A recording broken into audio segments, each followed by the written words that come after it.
impamvu turiho ni kugira ngo tugire iki? Ni kugira ngo duheshe icubahiro umwami wacu n'umwana wiwe Kristo Yesu. Si ivyo gusa, mu bushobozi bwa mpwemu yera, ivyo bikadushoboza kugira iki? Kwagura ubwami bw'Imana. Turiko turavuga ikiza imbere y'ikindi. Ibi turiko tumenya kugira ngo tumenye neza ni igiki dukora kugira ngo twagure ubwami bw'Imana. Impamvu yabo y'ukubaho si kugira ngo ubeho gusa, ni kugira ngo ubwami bw'Imana bwaguke biciye muri wewe. Abi Filipi 9 tushikana ku murongo wa 11, aha niho ngo ndabigishirize uyu munsi mu bijanye n'ikiza imbere y'ibindi. Now, I pray that your love will overflow more and more.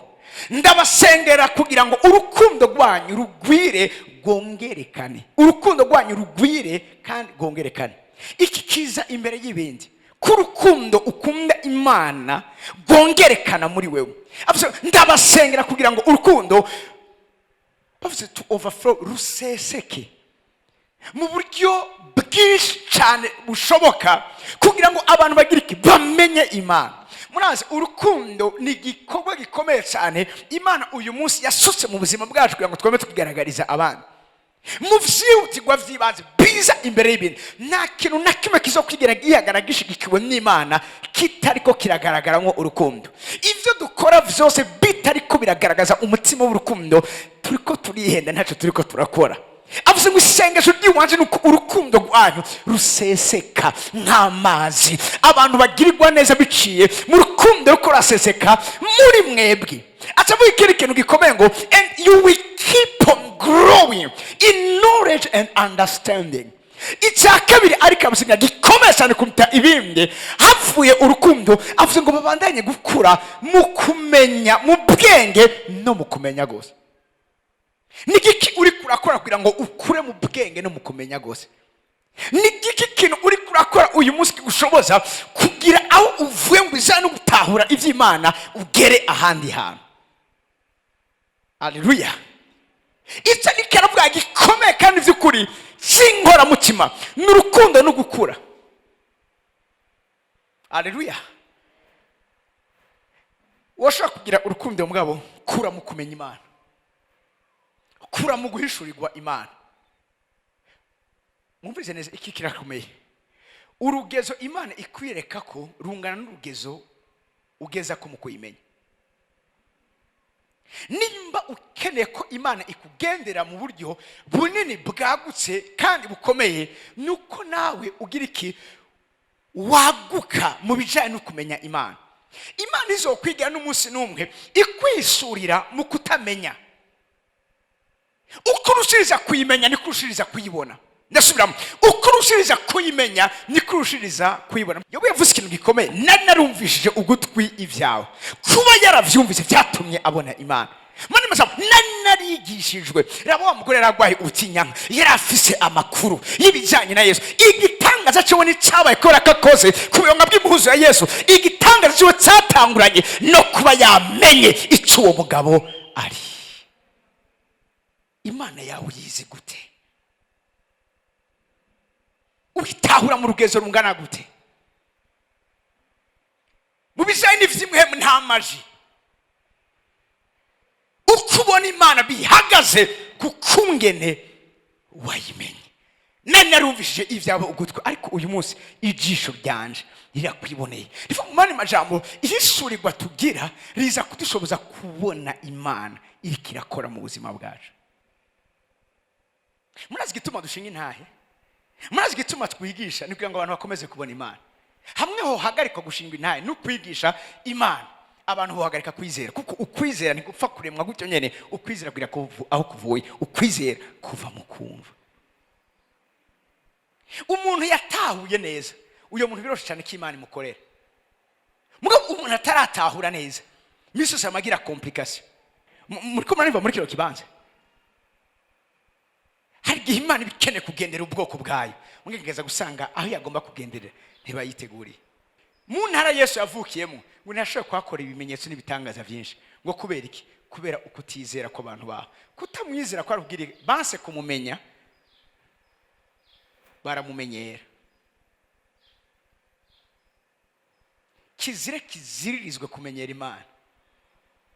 kizire kizirizwe kumenyera ivy'Imana. Ivy'Imana ntibimenyerwa. Haleluya.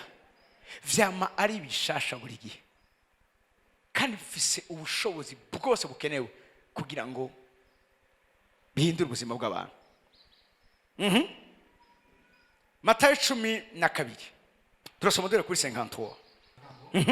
Yesu amaze guca iyo migani avayo aja mu ntara y'iwabo yigishiriza mu isinagogi yabo, bituma batangara bati ubwenge n'ivyo bitangaza mbe uyabikuye hehe? Mbega si wa mwana w'umubaji? Umviriza, si wa mwana bariko batangazwa n'ivyo ariko arakora, kubera ko ikindi mugabo ukibura turamuzi wisu amwana w'umubaji. Mugabo Yesu ntihari umwana w'umubaji. Hari ibyo twibwira ko tuzi ariko tutazi. Tukunde guca bugufi twigishwe n'Imana. Yesu si umwana w'umubaji. Atiriste ari kuvuga ko ari umwana wa Mariya, kuko Yosefu yabaye umurezi. Mugabo urumva kubera kutagira ijurirwa bazi ko ari umwana w'umubaji. Hari abantu batazukira bagirirwa neza nawe kubera ko batigeze bashobora kugira iki kuguhishurirwa bamenye neza icyo wewe uri. Bazi gusa kuri uwo mwijenda uri Bururi, bazi gusa kuri uwo kumusaga.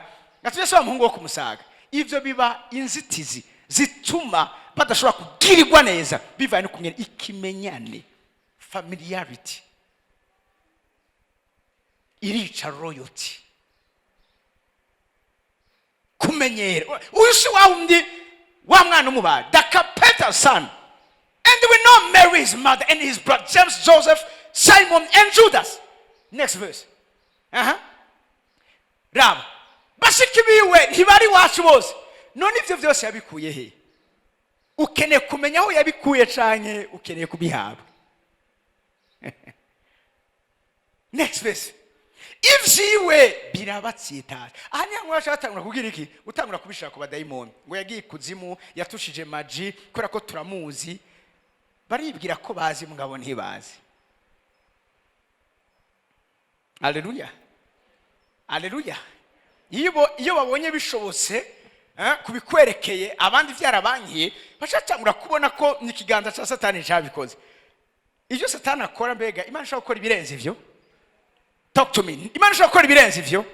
Mbabwire igihe kiraje kandi kirageze aho bagiye kumenya ko ni Imana ikirakora ibirenze ivyo bizeye ko Satani ashobora gukora. Nuva amen meseleza muri kino kibazo. Nimba bashaka kubura uvyaro bakaza ku bapfumo, bagiye guhura n'Imana barongura uvyaro. Nuva amen meseleza muri kino kibazo. Ivyabaye mu gihe cy'ikanguro, mu gihe ba Petero na ba Filipo, nivyo bigiye kubana muri kino gihe aho n'abapfumu nabo bizera, aho n'abapfumu nabo barengegwa, abatangaza nabo batangura gutangarira ivyo Imana ikiradukoresha. Abafise no family muri kino kibanza ngo na Simoni umunyamareba nawe arabatizwa. Yumijwe n'ingene Petero aramba ikiganza ku bantu bakuzura mpemu yera, atangura kumbwira ati no guhangaye kugira ngo umpe kuri ubwo bushobozi. Simoni umunyamareba, Yesu we, ora revival, mbega ikanguro ridasanzwe. Abasaba bagenda hose bagira iki bavuga ijambo ry'Imana. Hagataho mu bindi bintu biturandishinga kuruta ibindi bintu vyose nuko ubutumwa bwiza bushika mu mpande zine zose z'isi, atahantu na hamwe Kristo atavugwa. Numva amene ya muri kino kibanza, numva amene ya muri kino kibanza. Ivyo turiko turakora vyose, ibikorwa bitandukanye twese twisangamo, amasektori yose dukoreramo, ivyo dukora vyose turafisiki turandishinga kuruta ibindi. Imana ishimwe cyane. Ivyo turiko turakora vyose turiko tubikora kubwo imvo imwe itumye umwami Imana tugumiza hano muri nosi kuvuga ubutumwa bwiza. Urasi kuvuga ubutumwa bwiza, twese tuvuga ubutumwa bwiza dufashe mikrofone. Hari umuntu azobwiga ubutumwa bwiza abonye urukundo ruriko ruragaragara mu buzima bw'iwawe, abonye kungene uri kuritwararika abandi. Hari abantu baza ngo atari kurako twabwiye ngo baze, ariko bumva ibikorwa twakoze nibibashikira. Numva amene ya muri kino kibanza. Hari umwana mu minsi iheze twaramugiriye neza, mama wiwe arapinga iri shengero. Uyu munsi asigaye asengera muri iri shengero kubera ivyiza abonye twakoreye umwana we wiwe. Iyo tuvuga ubutumwa bwiza ntituvuga gusa mu bijanye n'amajambo, hari igihe bidusaba ko dukora ibikorwa. Ibi navyo n'ubutumwa bwiza. Murabo abantu bagiye kuza muri kino kibanza kubera igikorwa muri ko murakora. Numva amene yani muri kino kibanza. aho basabaga bariko baragendagenda bagenda bavuga ijambo ry'Imana. Hagiye kuba umuvzuro mu madomene yose, umuvzuro muri domene ya business, umuvzuro muri domene ya education, umuvzuro mu bijyanye na politiki, umuvzuro ahantu hose aho Imana ivugwa, Kristo ashingirwa intahe, abantu bihana.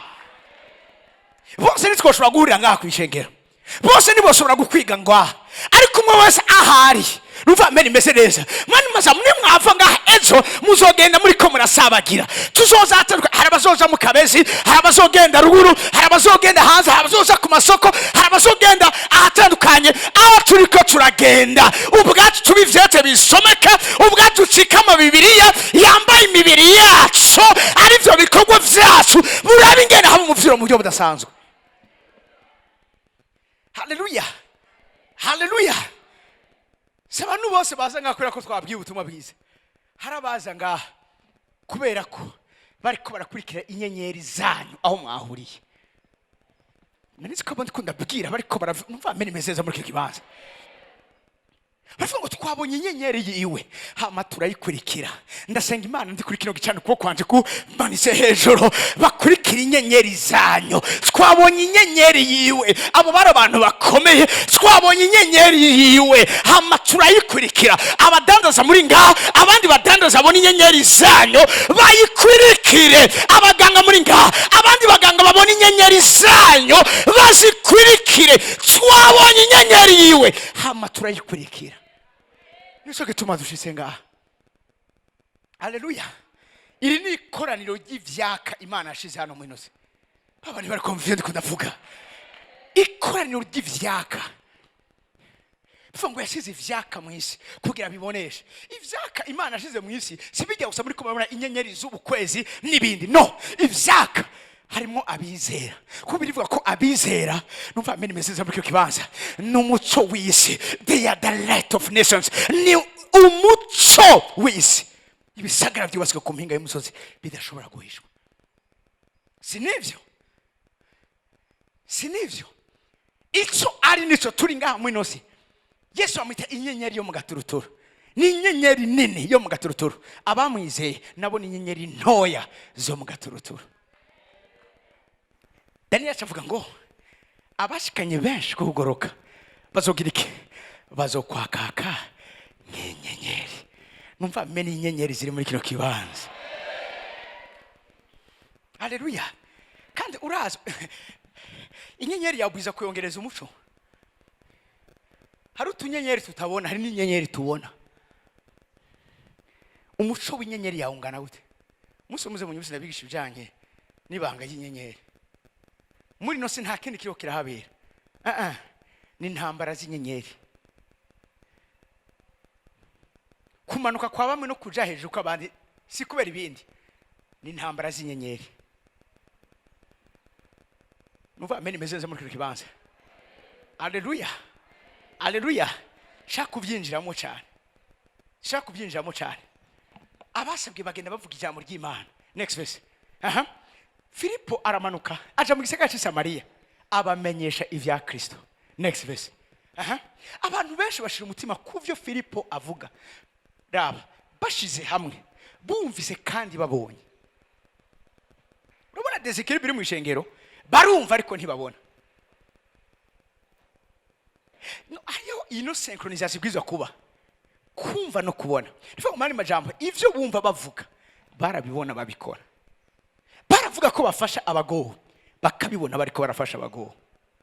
Baravuga ko bafise urukundo bakabona bariko baragaragaza urukundo. Baravuga kwihangana bakabona bariko barihangana. Bavuze ngo bumvise kandi babonye ibimenyetso akora. Nigiye kubazana ku muco wawe kumva no kubona. Kwaragwije cyane amajambo. Mbwa muri kino gihe tugire na heveye mu bijanye n'ibikogwa. Nuva ameni message muri kino kibanza. Haleluya. Nta muntu azovuga ngo nabishaka mbwa ngo ntavyo nashoboye kubera ko ta mikoro nari mfise. Siriko nagize kubivuga ngaha. Haza umudamu muri biro. Arambwira ngo ndamusengere kugira ngo bandanye akorera Imana. Ndamaze uburyo ariko akorera Imana. asanga ati jewe apote jewe umutwaro wanje n'abantu bagwaye ati iminsi yose namanje mu bitaro kugira ngo nje kuri abantu bagwaye. Ndavuga wow, mbega umutima udasanzwe, this is a golden heart. Ndaba none ubigenza gute? Kura ko je ndabizi yo ngize ntuze ngiye kuba muganga, ndazi uburyo bintwara. Ndavuga none wowe wamugenda ngo n'imiburi kabiri mu nteza kugenda. Ndamubaza wow, ukoresha uburyo bungana gute? Arambwira ati apote ivyo ngiye kubwira ututangara, nta buryo bwinshi nkoresha. Ati jewe ngenda nanusi 5,000 ca ngenda mbanzi ko hari abantu 10 nza gufasha. Ndamubaza abantu 10 ku 5,000 ubigenza gute? Arambwira ati apote hari abantu bagwaye amadiabete badashobora gutera imiti batanose ico bafungura. Ati abo jewe nibona iyo kipe none 5,000 ufasha abantu 10 gute? Ati arambwira ngo ngenda muri kantine nkagura ivyapati 10 kimwe kigugwa 5. Iyo ndakimuhaye akakijya agacanywa amazi aje telefona muganga ati ngo ntera umuti ndarose ico fungura. Ndavuga hari abantu bazotuma Imana ifatira kuri menshi, hari abazotuma Imana idakopta kopta. So murabibuka exeta mungasenga ati Imana bakopte rako koptation yafasha benshi. Hari abantu bazotuma Imana idakopta 5,000 abantu 10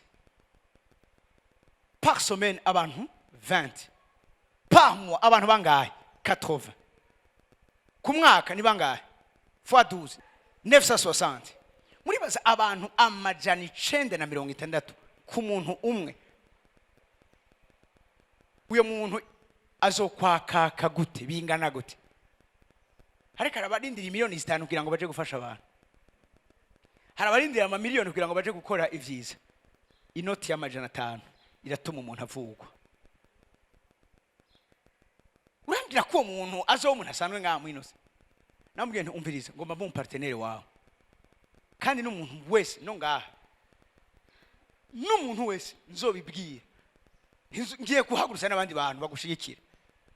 Muri ico genda tangiye kumuha abantu kare yagenda na bus mugabo hari umuntu ati naronse igitoro tugende hahandi, bakababwira ubutumwa bwiza bakabasengera abantu Imana ikabagenderera. Uwo muntu n'umunyamugisha kuko umuntu yatawe ko adatanga umufuko ariko atanga umutima.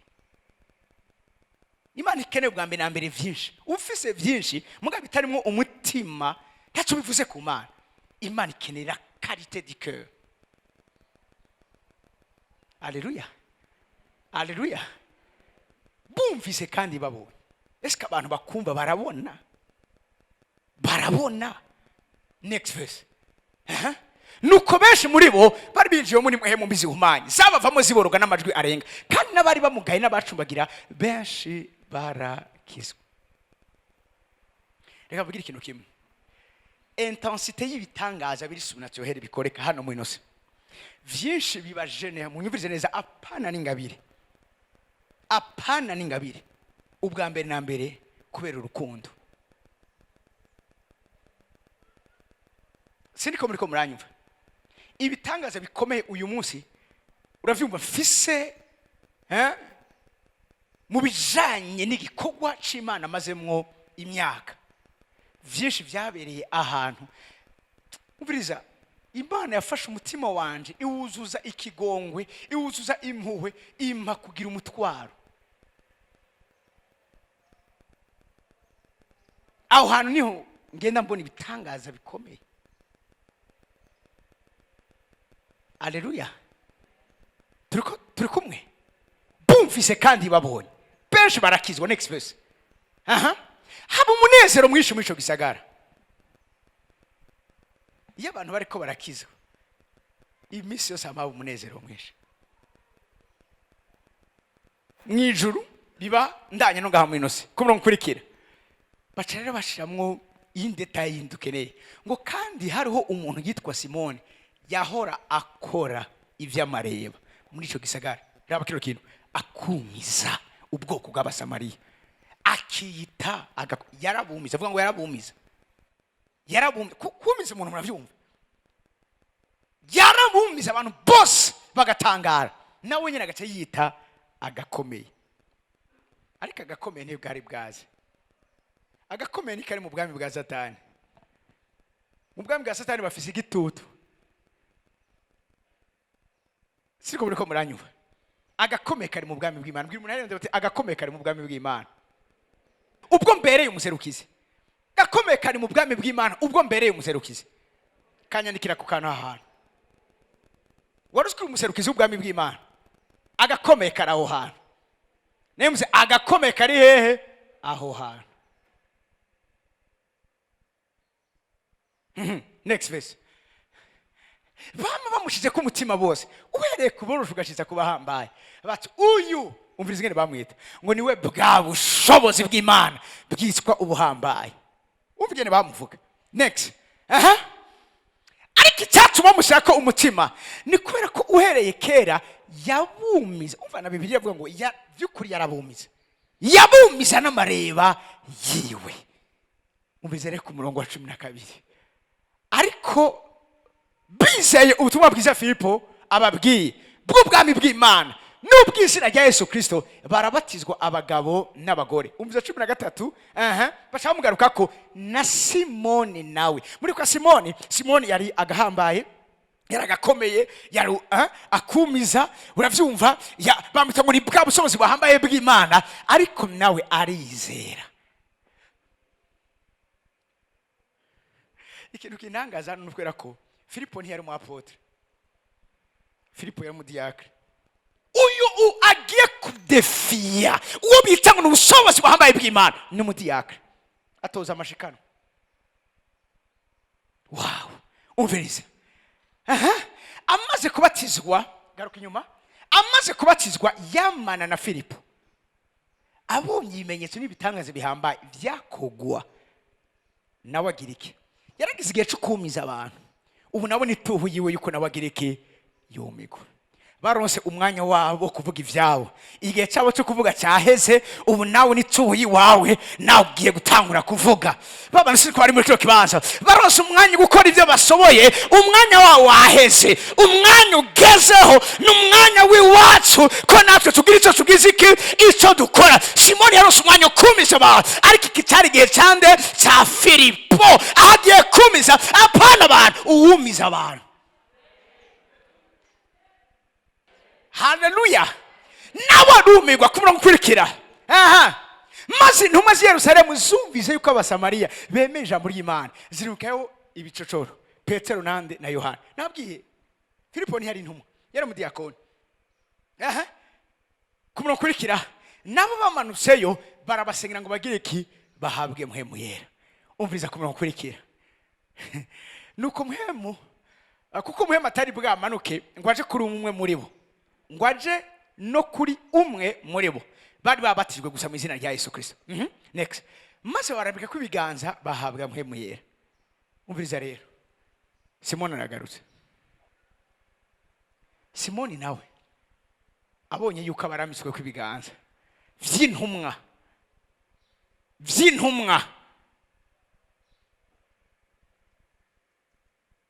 bahabwa muhemu yera, azizanira amahera. Ingoma ndayivuga imanutse gatoya. Vuga ngo azizanira amahera. Azizanira amahera. Nta bigeze bamusaba. Mugabo abonye ibibaye. Abonye ubushobozi bukora garagara. Abonye démonstration de la puissance. Yirukangazana amahera. Kubera iki ino reaction ya Simoni? Urazi Bibiliya ntifa kuvuga ivyo ari byo byose atampamvu. Nimba hano bavuze ko Simoni yazanye amahera, nuko amahera arafise hone mu bijanye n'imikorere y'ivyo twita impwemu. Siriko muri ko muranyumva. Arabizi neza. Ingene yahora yumiza abantu, ntiyapfa kubumiza gutyo nyene. Hari ikintu cyaba cyatanzwe. Nababwiye ico ukene ko kikuza ko hari ahantu kiba kigize kikivuye, hari ahantu kiba cyaragiye, hari ahantu kiba cyarashizwe. Azizana amahera yarabizi neza yuko munyumvirize neza aya mafaranga azanye ashobora gupermeta échange spirituel cyangwa transaction spirituel. Burya amahera samahera. Amahera arepresenta ubuzima bw'umuntu.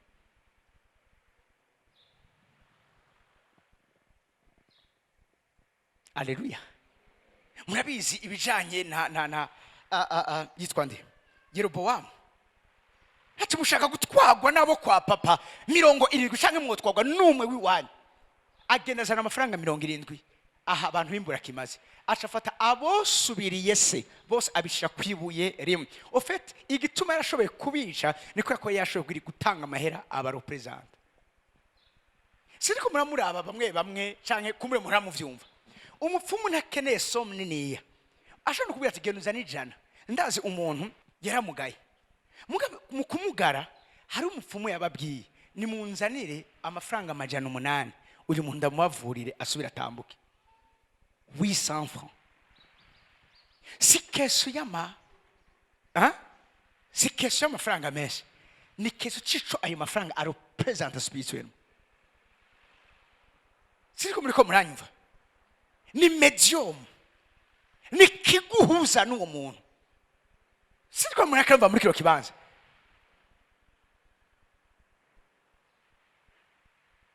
Icyatumye Imana ihura natwe nuko hari umuntu yaje afata ikibanza cacu. Nta gakiza, nta guhura n'Imana Kristo Yesu ataje. Kubera iki? Kristo Yesu yarepresenta twebwe. Nico uyu munsi Imana ashaka kudukorera ni kubera ko kameme hariho umuntu atorepresenta, hari representa ubuzima bwacu, azizanira amahera. Yarabizi neza yuko nuko gusa tarazi ubu bwami ngene bukora, kushaka kuzana amahera bikagupfa kubusa atamutima urimo.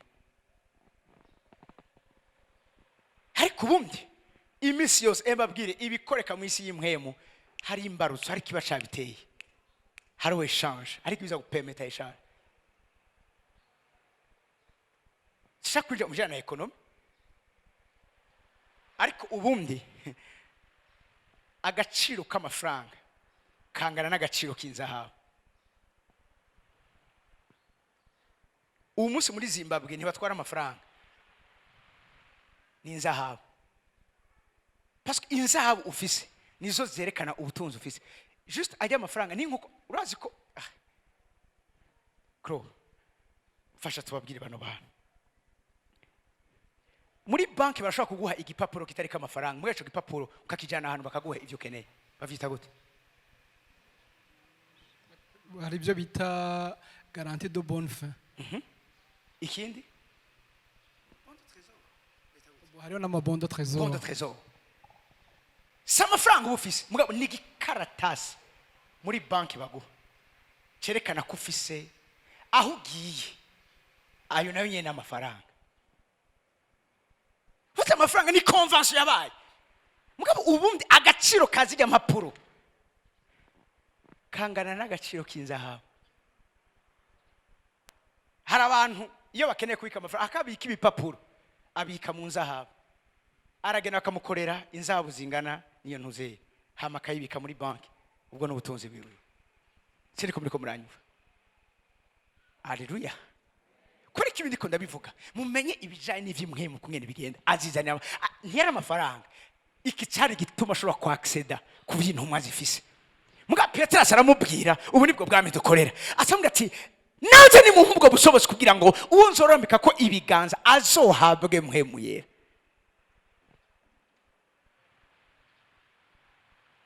Ubuza Petero nginashya mwishura. Petero amubwira ati ifeza zawe ziragafana nawe, kuko ugira ngo ingabire y'Imana wo ironkesha amahera. Amen. Uwahora yumiza abantu nawe ageze ahantu atangura kumikwa. Bene data mukurangize kamabwire kino kintu, garuka inyuma handi mu Bifilipi, handi mu Bifilipi tubwirizwa gusesekaza urukundo. Mu bibwirizwa kuza imbere y'ibindi urukundo. Mana yanje urukundo ruza imbere, gukura mu bwenge no mu kumenya gose this. Murobanure ibidahwana. Mu Cyongereza bavuga ngo for I want you to understand what really matters. Murobanure ahubwo ni ikintu twabwira mu Kirundi, murobanure ibidahwana. Kugira Imana ikomeze kukwizera nuko umuntu agenda agira iki atandukanya ibintu. Avuze ngo hari ibidahwana, hari ibita uravyumva ibitinjirana, hari bikubuza gushika handi hantu, hari bikubuza kwizerwa kurundi rugezo rundi. Asavuga rero ivyo bintu, ashavuga ngo ibigwisha murabanure ibidahwana, muhore mutagira ubupfunya. Ubupfunya ni iki? Kudakura, kubigikuri. Urasenga wama mu nzu y'Imana mugabo uracari hahandi. Ugenda na Bibiliya mugabo nta n'imirongo 3 ushobora kuvuga neza. nuwo bibiri ivuga ngo Yesu ararira ntawuzi.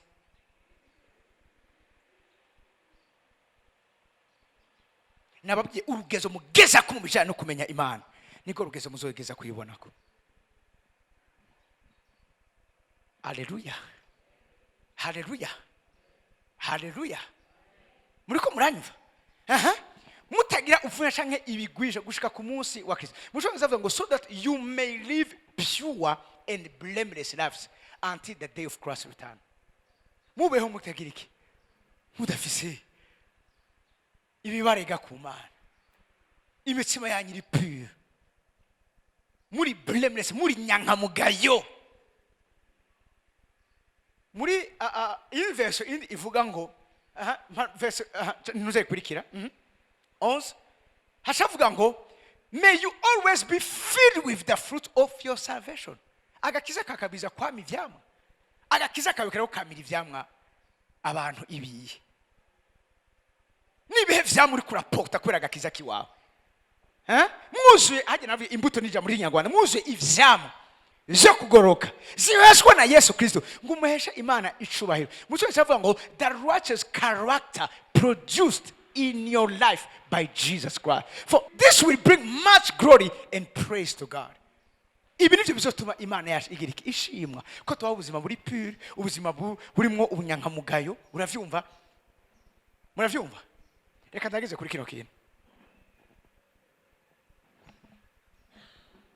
Umunsi umwe umwana umwe w'umukobwa turiko turasenga ahantu, Imana irambwira ko yanduye umugira kandi yawandujwe n'umuntu w'umunyamahanga.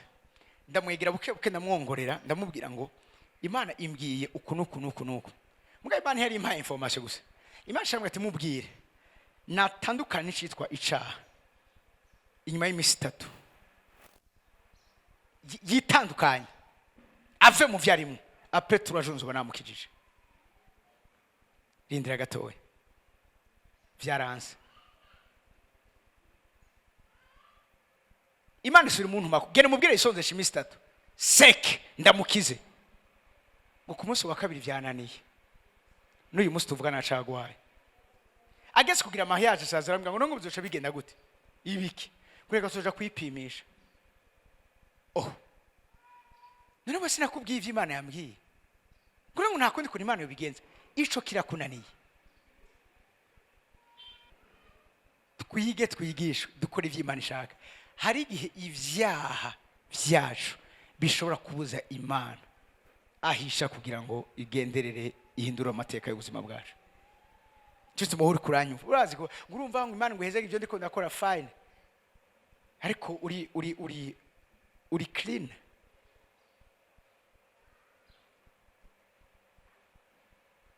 Witandukanije n'ibidahwana. Urazi ko bigukwegera,